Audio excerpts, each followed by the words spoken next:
The more evidence, the better, I say. I mean, this is so improbable. That's a bold statement. I mean, I think that's a fair point, but I didn't make that argument. He did. Why is that true? Is that a good question? Maybe it's not. Drew, you're not supposed to ask good questions like sorry, that. sorry. Don't ask difficult questions. Bill, jump in here. I'm Bill the Christian. And I'm Drew the Skeptic. You're listening to The Divide. Hello, everyone. Drew and I would like to request that listeners submit questions to us that we could use in future interviews. And maybe even you want to submit some questions that Drew and I could put to one another, and then we'll just interview each other for those podcasts. You can send these questions to B. Wortman, B as in Bill, Wortman, WORTMAN, @ipub.org. And since Drew and I don't live in the same city, we decided to try out Google Meet for this podcast interview, which I know sounds like a dating app, but is actually the professional business class version of Google Hangouts. And you might hear a slight difference then in the audio quality. So enjoy this interview with Ben about the relationship of evolution to how a Christian interprets Genesis chapter 1. All right, we're here today with Ben, who is a Christian and has studied science and evolution specifically. And Ben, we'd like to put to you the question, first of all, welcome. And we'd like to put to you the question, how do you square your knowledge about evolution with your belief in Christianity? And you can feel free to sort of take that in any direction you want to go, but we'll have some follow-up questions, I'm sure. Sure, we could go many directions. There are many different trees we could go down. No, thanks for having me, first of all, and looking forward to this conversation. I just want to give you a quick disclaimer that I am not a professional scientist or anything like that. I did study science at university and have a degree, but I most of my opinion will be coming, I'm a little rusty on that because it's all the better, Ben, because you will confuse us less that way. So please proceed. Maybe we'll see. We shall see. But yeah, obviously this is a big one. Evolution and the creation or the biblical account, and all the science that's wrapped up into that. I think it's a pretty common question. I don't doubt that you guys have heard topics bridging on it, if not just directly confronting it, probably a handful of times. But at least where I'm concerned, it's been something that I think you can't really ignore in today's culture. It's definitely one of the big divides, if I may use the name of your show, or at least it's perceived as a big divide. And I would say, I grew up in a family that it's funny. My parents owned a store when I was little, and it was called the Dino Store. And my dad was known as the dinosaur guy. He would go to all the elementary schools and he would do a big presentation on dinosaurs, and all of all the prehistory that's wrapped up into that, and go through the different Triassic, Cretaceous, all that good stuff. And so, I mean, I was like, any little boy, and I have two brothers, and we were just super into dinosaurs, still into dinosaurs. So, you always get, even now, I'll occasionally get a friend or, someone like who's younger who will ask me like, "You're a Christian, what do you do with the dinosaurs?" So yeah, I mean, I definitely think that's part of it.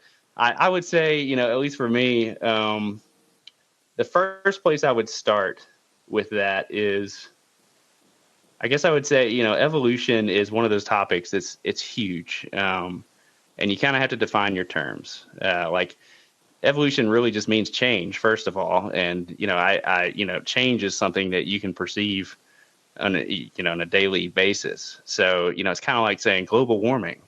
Global warming is something that you can track over time and it's there, but is it anthropogenic or is it caused by other factors? I mean, that's really when you start boiling down to the specifics of what you're talking about. So, as far as evolution is concerned, I would just start there. Like, first of all, the fact that there's change in nature in the natural world is fairly perceptible to just the average person. It's really when you get it down to, Darwinian evolution is the one that just like people think this is inconsistent with what I've been taught. So then you're like, well, what have you been taught? And then what have you been taught? How does that compare to what did we find in Scripture? And often that's not, those two things don't even line up. Like myself, I would not categorize myself as a young Earth creationist. I don't know if you've talked to anyone who has. Have you on your show? We have. I'm not sure if we've actually had them on the show, but I know we've had conversations with people who are, and that's definitely, it seems to be, I think I would even classify that as a minority opinion at this point. I'm not sure if you guys would agree, but even among Christians, I feel like most are at least open to evolution, whether or not they've thought about it too much. Would you agree with that, Bill, or what do you think? I think it's a less popular position than it used to be anyway. Young Earth? Yeah. Yeah. No, I think that's right. I think it's becoming a little bit, head in the sandy to sort of hold to the young Earth. But yeah, so that's a good clarification that you're not in that camp. So you believe in Darwinian evolution to some extent. I take it. As far as Darwinian evolution goes, I would qualify that. I don't actually subscribe to the full package, is what I would say. I do think there's some other theories of evolution that are interesting that are not don't quite follow the same formula as Darwinian evolution. Now I know like most people will be like, wait, what? Like I thought Darwin and evolution were more or less synonymous. There are actually other theories. They're not obviously as popular, and that doesn't mean that they're necessarily just get kicked in the trash can. Yes, there's some overlap and stuff like that, but I would just say that when you think about evolution and the change of species over time, there's different ways to look at it. I guess that's where I would start. And there are plenty of people that would say, well, I look at Scripture and I see in the first few books of Genesis, it says like day 1, God did this. Day 2, God did this. There's like, how else am I supposed to read that, right? It looks pretty obvious that you're talking about 7 days. And if you're going to say anything other than the earth was created in 7 days, then I might as well just, throw out the whole rest of Scripture, right? Because right in the first few books, I'm already denying what's said plainly in plain English, okay? And, I get that. I get that perspective, but I just think like any just like basic research would show you that the word day there, there's 7 different uses of the word day in the original language. And Bill, you could actually go into this way more than I could. You're also looking at when God, in a few of these steps, days weren't even created because the sequence, right, in a certain order that days aren't even introduced. It doesn't make much sense to talk about a day if there's no sun and no earth and Right. But no, I guess what I would. Well, sorry, don't let me cut you off if you're finishing your point. I kind of get what you're saying. I think that's. I think you're not out on a limb there. I've certainly heard sort of that take from Christians, and I guess you at least are sympathetic to sort of the everyman's case of, hey, this is what I read in the Bible, and now you're saying that a day is not necessarily a day. What does this mean? How do I read this?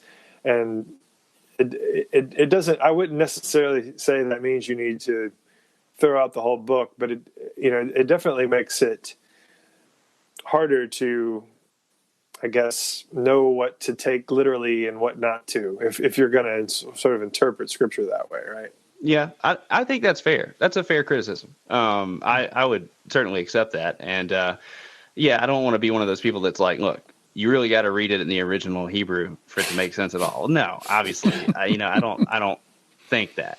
I do think that though, with just a little bit of just historical and cultural research, your average person should be able to see that the Hebrew concept of time is not always exactly the way that we think of it.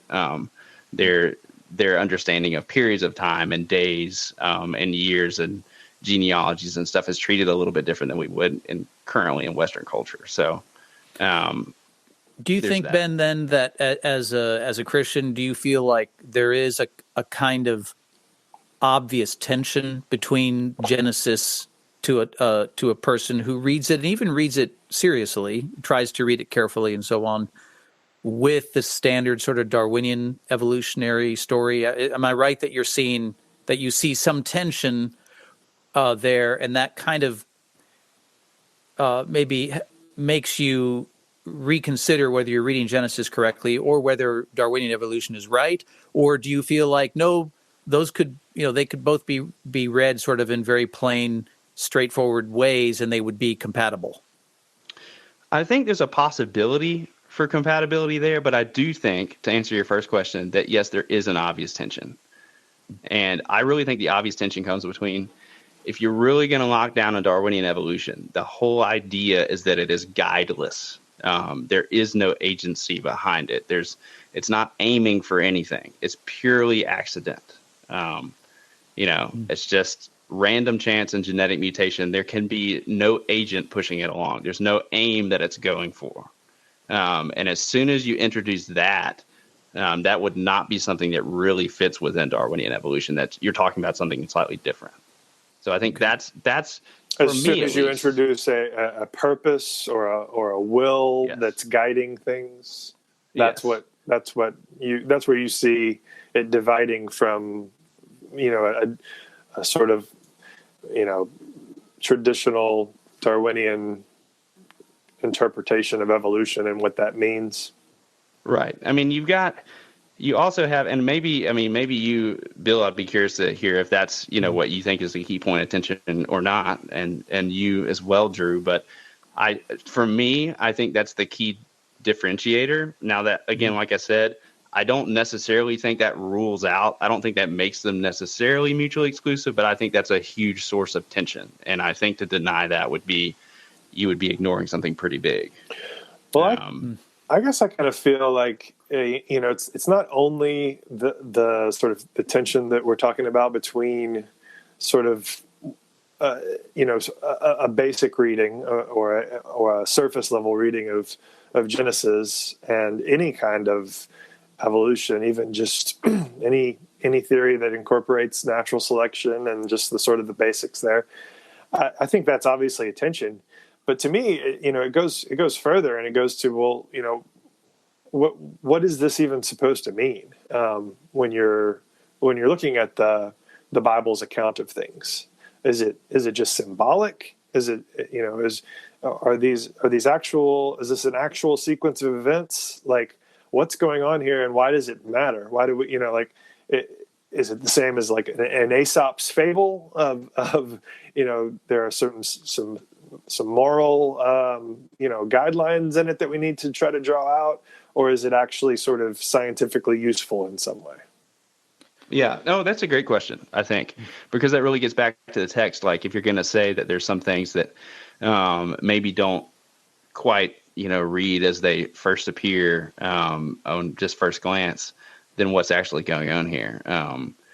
And, you've probably heard people say, like, in defense of Genesis, they'll say, well, it's not a scientific textbook, which is, that's an accurate statement. But I think that goes back to your question. Then you're like, okay, well, then what is it? What's the value in this text? And I see, I don't know if this is quite in that same strain or not, but looking at that tension that we just mentioned, Bill, that you asked about, I look at that and then I say, well, there are actually some things that are on the other end of the spectrum that actually, I think, are some points of overlap that are really, really interesting. The idea that it's sequential. Okay. So obviously evolution is sequential. Okay. So again, the key differentiator you mean the idea that God didn't just create it all sort of, so to speak, in one day, but there were multiple events that happened in sequence? Yes. Yes, the fact that it's sequential over time, which is interesting because, like I said, again, evolution is understood to be sequential as well. Now, obviously, that's supposed to be certain bursts and stuff, but at least over a long period of time, it's supposed to be sequential. Some people have trouble with the idea that, they're like, oh, well, if I believe in evolution, or at least in species evolution, macroevolution, then that means that I have to believe that there are species on Earth that God didn't create in the beginning. I don't think there's any problem with that, actually. I think if you look at God's revelation through Scripture, there are plenty of things that he reveals later at certain times that he's appointed. So the fact that God could introduce new species later in his creation, I don't think is a problem. So I don't know. I'd be curious to hear your thoughts on that. Another overlap would be the that there was the inorganic materials of the earth first, and then the vegetation materials, and then animals and sea creatures and so on, or sea creatures and birds and stuff, and then animals, and then humans last. I suppose that's also an overlap of some kind. Remember, there was this book by I can't think of his name right now, Andrew Parker, called The Genesis Enigma. He's an evolutionary biologist from Cambridge, I think, Cambridge University, and an agnostic, and he wrote a book sort of saying there was a remarkable amount of overlap between Genesis 1 and the story of evolution as he understood it. Not to try and say that means he's right, but that's just to Ben's point. There's some overlap that I think is noteworthy, even though there's obviously there's tension still.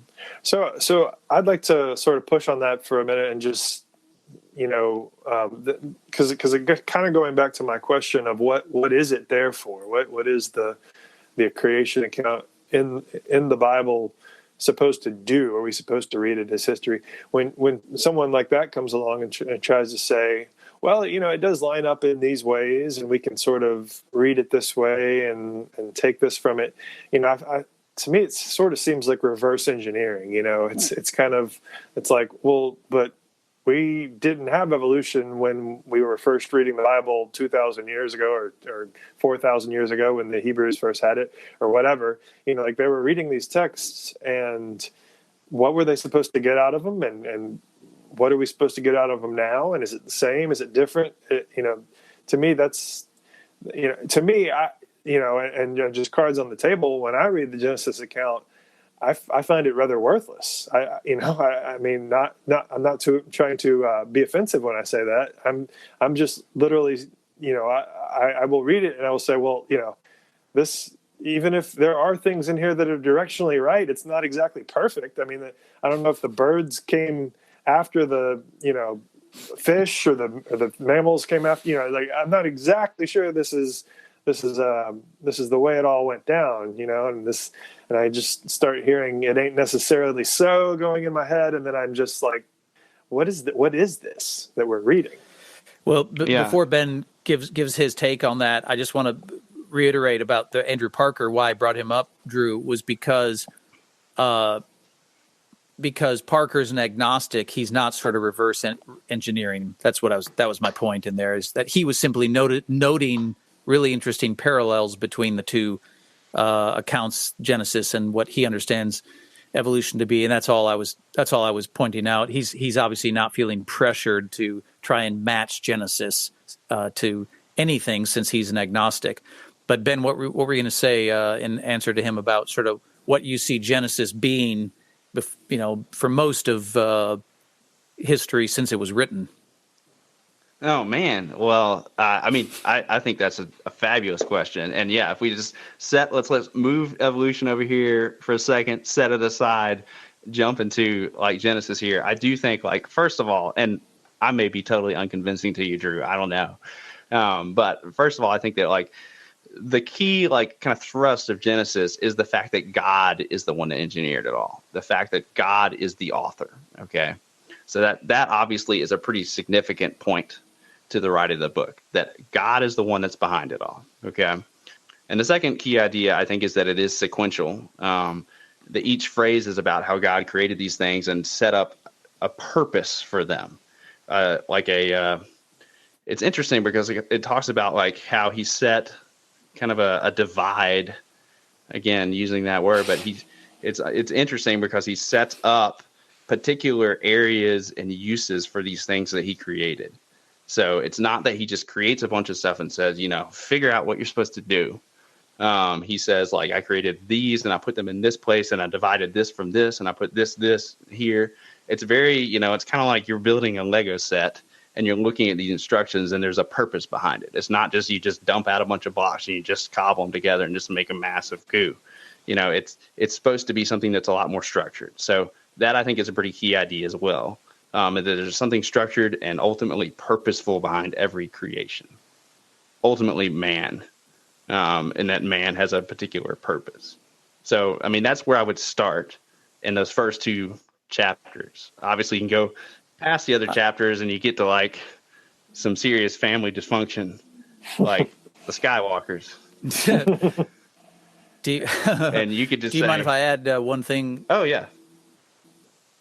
Yeah, let me add one thing that just to affirm what you're saying, that it's not just telling us that God is the one who's sort of the author of all of this, but also that a little bit about what God is like, because there were other creation stories in the ancient world swirling around before Moses, or the Jews anyway, had their creation story. We can compare the Genesis one with the other ones, and we still have a number of them on record. And one of the things that stands out to scholars is that the author of Genesis is deliberately trying to demythologize the universe, right? All the ancient cultures around Israel saw the sun and the moon as gods, and the stars as gods, and the rivers as gods. And Genesis is very careful to say, well, the sun isn't a god, it's just a great light. And so differentiating the universe from the creator is a big part of that story. And also that if there's a count up rather than a count down, like 10, 9, 8, 7, 6, 5, 4, 3, you're going somewhere when you count down. So Genesis is a count up, and the count up is toward man, that it puts a value on humanity, because unlike all the other types of creatures that God created, he only made humans in his own likeness, because he wanted them to have dominion over the world, to share in his governance of the world. So it puts not just a purpose on what human beings are for, but also their importance, their relative importance, that it moves toward their creation. I mean, it's kind of funny that. Sorry, go ahead, Drew. Well, hold your thought. I don't want to get in the way of it, but I just wanted to point out how that's sort of a literary take on it to me, and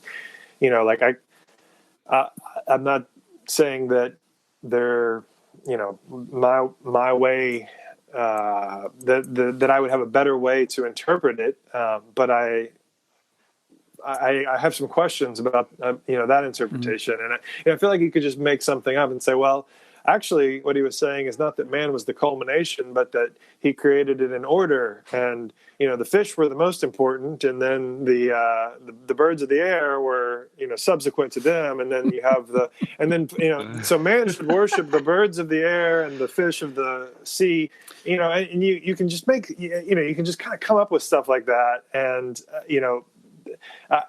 I liken it to my classes in college, where we'd have to interpret poetry, or we'd have to interpret,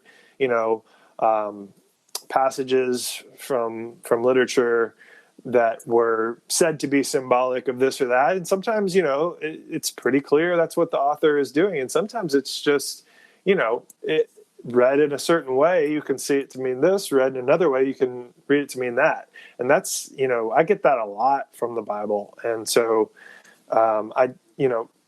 that's why in looking back from what we know now about evolution, we can sort of make the pieces fit in that certain way.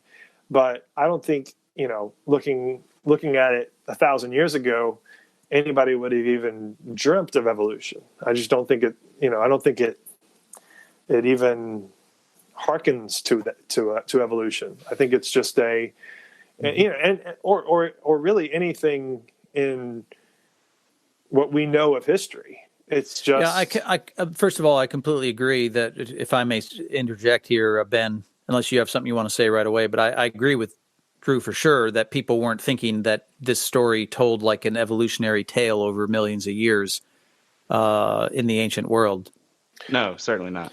But I disagree with your skepticism about a couple of the things we pointed out, mainly because the idea that humans are, I wasn't just basing it on the numbers. It's the fact that they alone are said to be made in God's image. So there's already something in the internal to the story that sets them apart as being very, very special. It just happens also to be a count up because of that, I think. But and I'm not trying to nitpick, but like to me, that statement stands on its own, right? If God made man in His image, then great, say that. But to sort of say, well, that's the reason we see this leading up to to me, that's just sort of fluff. It's not just that. It's the fact that He then appointed humans over all of the creation He had just organized and created. In other words, He's like a little kid who's bought the terrarium and the little rocks and some plant stuff and a little bowl, and then eventually gets the lizard and puts it in there, and it's obvious that the lizard was the whole point of everything. I don't think that's really that sort of far. It's not a far-fetched literary imagination that I'm using. I will have to.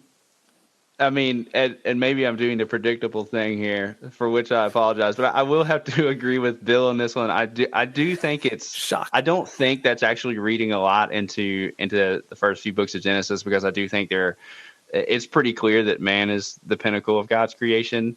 And I mean, there's just a lot, like God says after every point of His creation, He says He looks at it and says it's good, and then when He creates man, He says it is very good. So you have you could throw that into the hat for yet another textual reason why that's being emphasized. I don't think that's the equivalent of reading, a postmodern poem and extrapolating, well, here's the Christ figure in this, and you're just importing all this stuff on top of the text. I do think there's some very basic things that can be pulled from Genesis that even,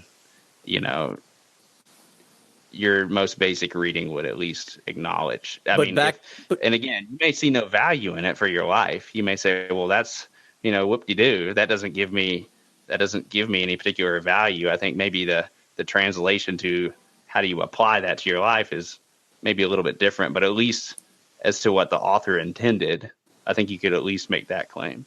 But back to your point about evolution, which is our original what we're supposed to be talking about, Drew, is I do totally agree with you that I just don't think that I don't think Genesis 1 is a place that you can point people to if you're a Christian and say, hey, look, God predicted evolution or something like that. In fact, it's not clear to me that they're really I think there's some overlap with some of the ideas, and yet there's other things which seem clearly to be incompatible. And so to me, as a Christian, I see there's obvious tension there. And I take some comfort in the fact that even in the ancient churches, the earliest churches, some of the church fathers like St. Augustine, when they interpreted Genesis, gave lots of different ways they thought you could read it. And he himself cautioned people, even back in his day in the late 300s AD, against using Genesis as a source for sort of scientific theories. There's a very famous passage where he cautions Christians not to take Genesis and try and use it to demonstrate scientific things, because you're going to probably be shown to be wrong, and people will think you're a fool. So I tend to lean more toward the side that the most important truths in Genesis 1 are more theological, and I'm not really going to try and push it too much beyond that one way or the other, other than its strong assertion that God is at the beginning is the author of everything and organized everything in some way. Ben, do you have a different view? No, I would agree. I would just add to that. Yes, absolutely. I mean, probably, Drew, the reason that maybe this is not super satisfying to you is that, yes, I do agree that the key emphases in the book are really theological, more than just purely material. And, one thing maybe I would add to that is just the fact that there was a beginning is also a pretty significant part of that book, at least those 2 chapters.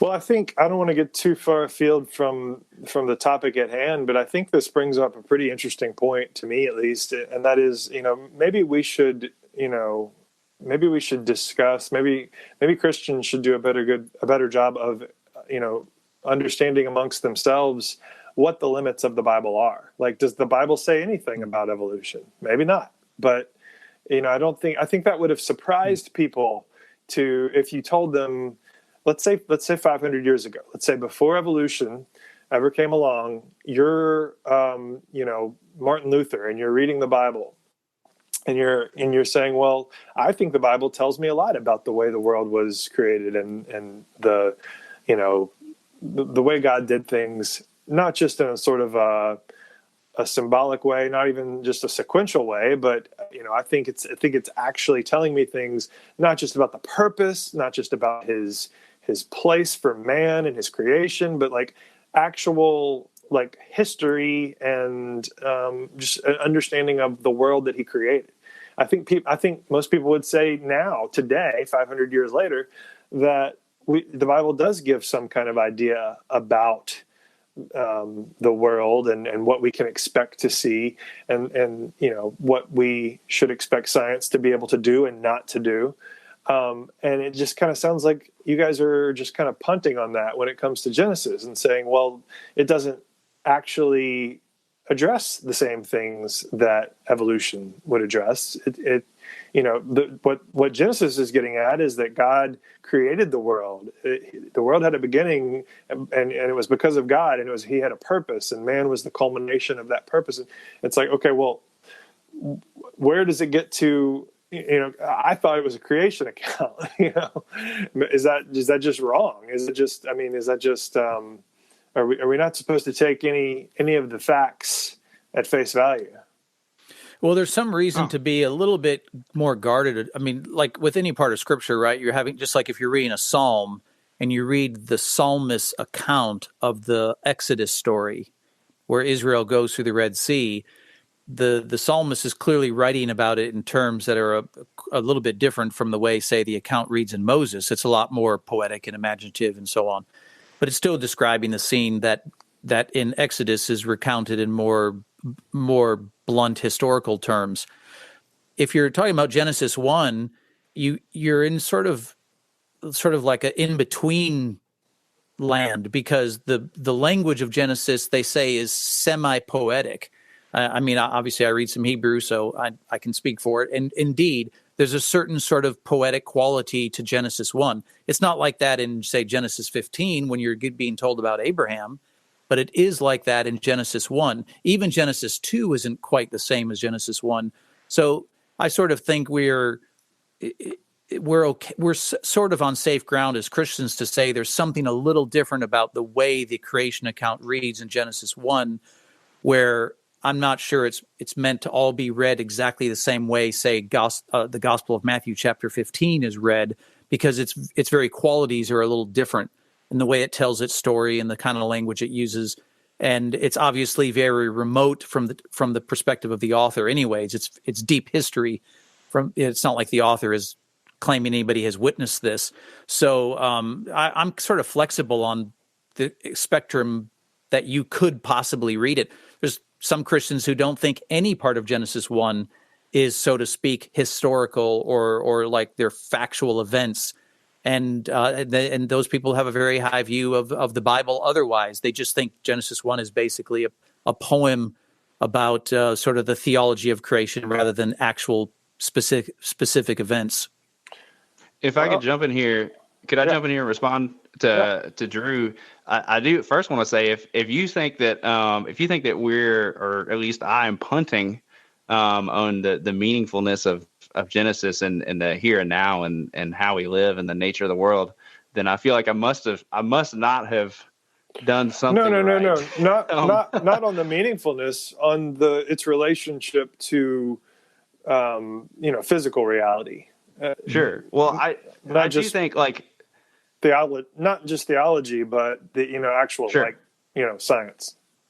Yeah, that's fine. I mean, maybe part of the difference here is that I do think that there's a theological underpinning to physical reality, and that's part of the point. So you would disagree with what Bill just said then about, or you would at least disagree with the people he alludes to that are Christians who believe the Bible very seriously, but they don't think that Genesis says anything about, or at least the creation account says anything about the history of the world and the way things actually happen. It's more poetic, and like we were talking about before, it has to do more with who God is and his purpose, that sort of thing. So that was the distinction I was trying to make. It wasn't that you were Sure. saying it had no meaning or it's not worth reading. It was that you had a sort of a completely different use case for it than what I think the average reader would assume. Ben, I got Yeah. the impression that you and I were agreeing that it's basically sort of in between those two extremes. Yeah, I mean, if you would say it's in between those two extremes, then yeah, I would agree with that. I would not count myself in the camp of saying, look, it's merely poetic. You should just take it purely in that sense and not extrapolate anything about the physical world or the way the world was actually made. I would not count myself in that camp. I think that's a little that for me is way too far down the spectrum. But I mean, to deny that the structure of the language has some poetic elements in it, I don't think you can deny that, because I do think I would defer to Bill in that he would know a lot more about the text, and I do think that's pretty clear. Even if you read it in the English, you would see there's some difference in the way that those words come across. But to go back to your original point, I do think as far as the nature of reality, I think Genesis 1 and 2, obviously the rest of the book, but if we're mainly focused on those two chapters, those two chapters say a lot about the nature of reality. They say like a lot about who am I? I'm just looking at like the so-called big questions, like the most essential worldview questions of all time. Like, who am I? What kind of being am I? Am I accidental? Do I have any special, relationship to the rest of nature? Where do I stand in the created order?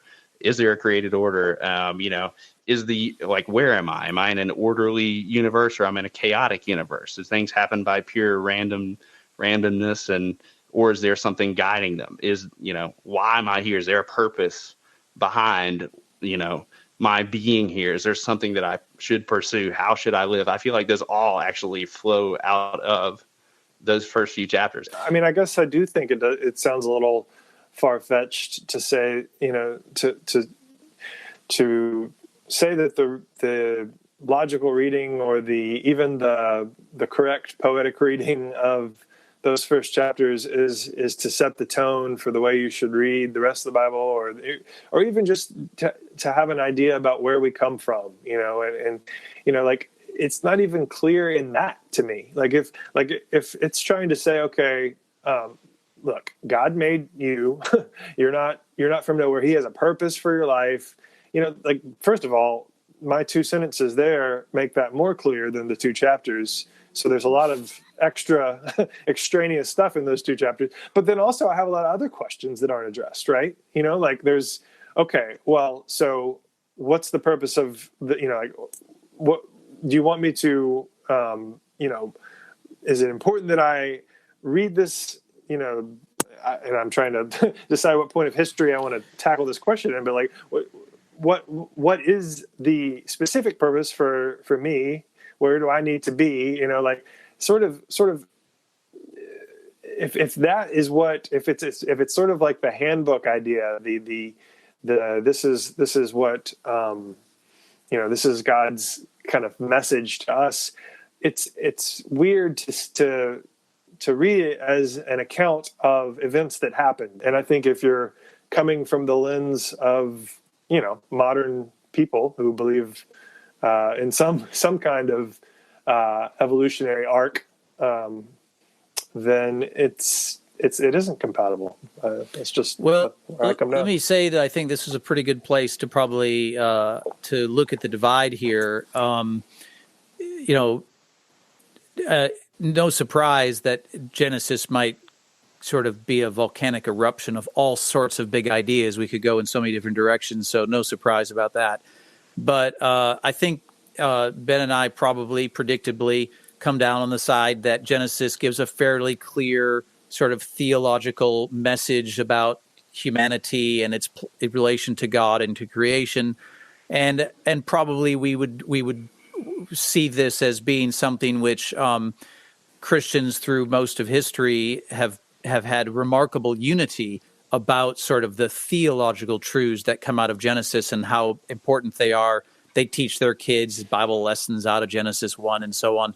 And so we would see sort of unity and simplicity and a story that effectively communicates these big truths, which are way more important than the truth of evolution. But nonetheless, there's tension there with that story, and also with the way Ben and I would read it, that there's some overlap, some continuity, but there's also tension if you're just sort of reading it straightforwardly. And Drew, you're seeing not only just confusion in like, if God really wanted to just communicate simply what humanity's purpose was, couldn't he have found a much better way than this sort of story that creates all this tension? And then on top of that, if you just drop yourself into the 21st century and think of history in terms of in an evolutionary arc, it's sort of like, why would I even bother with this chapter? I think I'm safely. I think that's pretty fair. I mean, okay. Yeah, like the problem to me cannot be sort of sterilized to creation versus evolution. The problem to me becomes much bigger, and it's like, well, if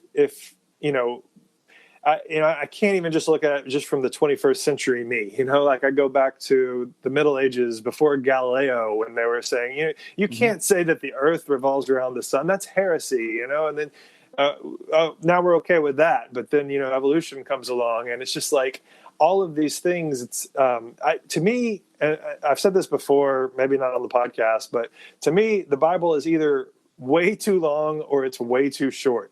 If it's just supposed to be, hey, God made you, worship him, blah, blah, blah, then it's way too long. If it's supposed to be everything I need to understand what my purpose is in this world, how to live, evidence for, making me have a good grounding to believe this, et cetera, then it's obviously way too short. And an encyclopedia would not be enough, because I have questions. So that's my, that I'm bringing a lot into this argument, and I apologize for that. I have no way to stop myself, but no, that's totally fine. I think in a lot of ways you've set up a future conversation topic for another podcast. So that's what's great out of that. All right. I think we've established the divide well enough. Ben, thanks so much for being with us.